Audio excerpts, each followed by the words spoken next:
Hey, it's Renette. In this video, I'd like to share a little bit about myself with you. My journey, some of it is a lot of journeying. I'm 67. And also some of my challenges at present. So the highlights of my journey are really on a personal level, that I am in my second marriage. My first marriage was today, great many years ago. I can't quite remember, I think 44 years ago.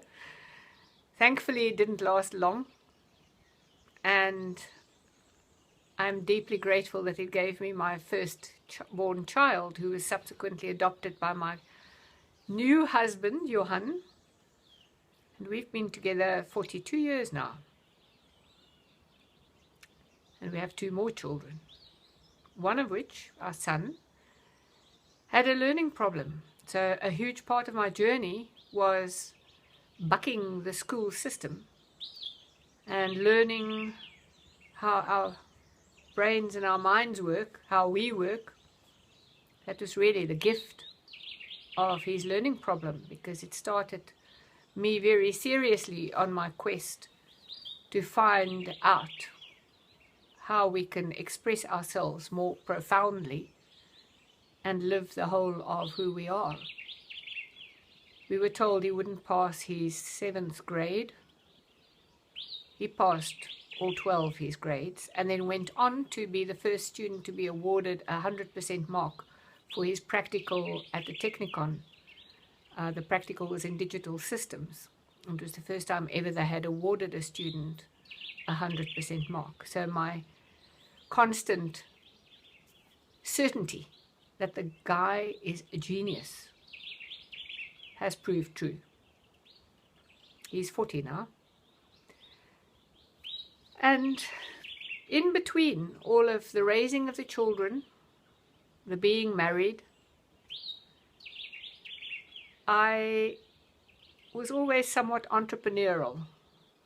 I wrote a radio series for 2.5 years called Vrou Alleen in Afrikaans, and later another shorter radio series called Voetspore. Vrou Alleen means woman alone, and the theme was woman alone, you can take responsibility for your life. And Voetspore means footprints, and again it was sort of following, it's about how we create our life, who we really are, and how we can create a better life for ourselves if we choose. And in between all of this, my one hobby of making candles. I have many hobbies, had many hobbies, still have them, but don't actively participate in them all anymore. My hobby of candle making slowly and quietly developed into a business. I called it Renette's Candles, and they were handmade sand candles. 23 years after I started formally making them as a business, I sold the business to somebody, one of my clients in KwaZulu-Natal, who is still going strong with them. He changed the name to MJM Candles, so you can actually see their candles on Facebook if you have a look. They have a page there, and they're doing very well. We moved to Johannesburg for 3 years in 2011, and on coming back, everybody wanted to know, here in Eisner, where I was famous for the candles, wanted to know whether I'm making candles again. I said to them, no, I'm a mentor. I have always done mentoring. In 1996, I actually officially started coaching people and doing public speaking, and then when we moved to Eisner, the candles became more of a tourist attraction, and I became better known here for the candles, being a candle lady, than for being a coach. So we decided, after all these many people asked me if I'm making candles again, that maybe, yes, maybe we should start the business again. So we recreated it, my husband and I, in December 2014, and recently closed our studio doors on the 31st of July of this year, and are currently in the process of selling the know-how, that special technology we developed, which enabled us to have a commercially viable sand candle process. That's what we're selling now, not the business as such, but the how-to. And we have 2 of our previous clients interested in buying that, one in Melbourne, Australia, and the other locally.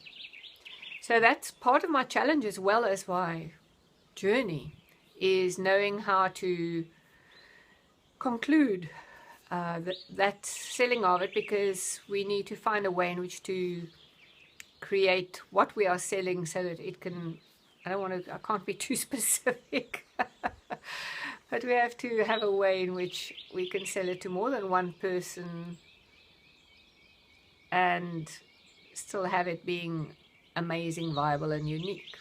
It is 25 years of skill and knowledge, and specifically my husband, who's a mechanical engineer's ingenuity in developing a way of making them that is unique.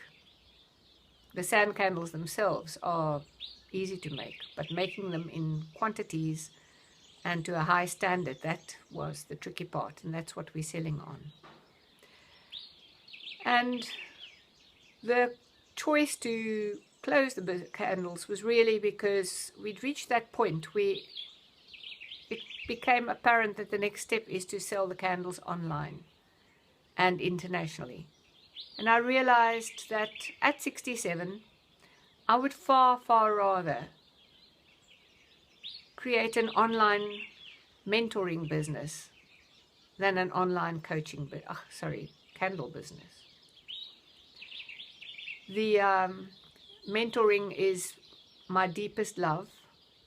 I have always mentored my candle clients if they give me just the tiniest crack. I'm a certified facilitator for Dr. John DeMartini's DeMartini method, and have degrees in communication, my BA and honors, and communication, and specifically non-verbal communication, our intra-personal communication, our self-talk, what we're telling ourselves, have been what's fascinated me the most in my studies. So my challenge is establishing my presence online. I'm fairly, not majorly well known, but I have a fair following of people who know me face to face. Most of them are fellow facilitators from Dr. DeMartini, or people who attended other workshops and courses with me, or were referred to me by such people. And it's interesting to now find myself in cyberspace as well as in inner space. I'm far more at home in inner space than cyberspace. All this technology challenges me quite a lot. So that's the one challenge, and the other challenge is literally a physical challenge, in the sense that it is a video challenge, which I'm repeating. Neve Arthur's Light It Up video challenge. That is happening right now. We're on day 18, and I'm a circle leader for that. And loving it, loving to see how people become comfortable in front of the camera, which is the purpose of the challenge. It's a free 30-day challenge in which you make a short video every day and get a video making tip every day. And I also love to see how people become at home to themselves. I myself can speak to you now because I did the previous challenge. Before that, I would have totally seized up and worried about how I look more than about how well I'm connecting to you, not just speaking to you, but connecting to you. So that challenge upped my challenging circumstances a little bit yesterday, when I was asked and accepted to just take care of one of the other groups as well. So I've got my own group of 25 and then another group of 22 people, I think, that I'm supporting. And just holding the space for, until their leader can, she's on a intensive workshop, which turned out to be more intensive than she anticipated. But it's we're a fantastic group of leaders, and everybody pops in and helps out. And we are an amazing group of challengers who are challenging ourselves to stretch our boundaries and become comfortable both with ourselves and in front of the camera. There are more than 400 people participating. So that is a little bit about me, my very short life history. The ongoing part is my husband has Parkinson's disease, and I have been supporting him immensely for the past 11 years. In 2010, he had reached a point where he could no longer walk uphill or dress himself or cut his food, drive a car, none of those things. He looked 100 years old. And he decided that he's not going to live like that. He's going to take his life back. And because I know that what we can conceive and believe we can achieve, as Napoleon Hill put it, I assured him I would help him and that it is possible, but I didn't know how it would be possible. When he came back from trying to walk uphill and told me he's not going to live like this anymore, he said it's not a life. He's going to take his life back, and he's going to hike the Outeniqua Mountains again with his family, and he's going to work again as an engineer.